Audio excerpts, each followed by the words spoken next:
আজকে বন্ধুর বিয়েতে গিয়েছিলাম আর পুরো এক্সপিরিয়েন্সটা একদম আলাদাই হয়ে গেল। হে গাইস, আসসালামু আলাইকুম। আমি এমজে আর তোমরা দেখছো এমজে ভ্লগ। তো আমরা বিয়েতে যাওয়ার জন্য বেরোচ্ছিলাম আর তখনই দেখি হালকা বৃষ্টি হচ্ছে আর তখনও রাজা রেডি হয়ে আসেনি আর এদিকে পানি জোর চলে আসছে। তারপর রাজা আসতেই ভাইকে বেরোবার কথা বলতেই ভাই বললো দাঁড়া হালকা করে সাপের নুন। আর ভাইয়ের সিগারেট খাওয়া হয়ে গেলে শেষে আর ওয়েট না করে আমরা বেরিয়ে পড়লাম আর 9 নম্বর গেটের কাছে গিয়ে দেখি একদম জোর বৃষ্টি নেমে গেছে আর যারা বাইক নিয়ে যাচ্ছিল তারা দেখি ভালোই ভিজে গেছে আর এগুলো দেখে হালকা করে দুঃখ প্রকাশ করলাম।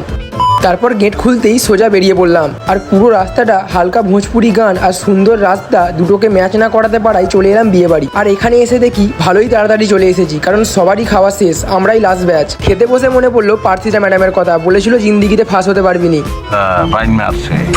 তারপর খাওয়া দাওয়া করে আইসক্রিম খেতে খেতে চলে এলাম বাইরে আর এদিকে বাইরে এসে দেখি ক্রিস উঠছে। তারপর বরের সাথে ফটো তুলে আর একটু ফাঁকা মাঠ দেখে বেরিয়ে পড়লাম বাড়ির জন্য। আর যাওয়ার পথে ভাবলাম একটু খারাপ চা খাওয়া যাক, সেই জন্য চলে এলাম বুমবাদা যেখানে চা খাই সেখানে। আর চা খাওয়া হয়ে গেলে এখান থেকে বেরোতেই দেখি সামনে টিএমসি র্যালি যাচ্ছে। চলো তাহলে একটু পার্টির গান শুনে দিই তোমাদের।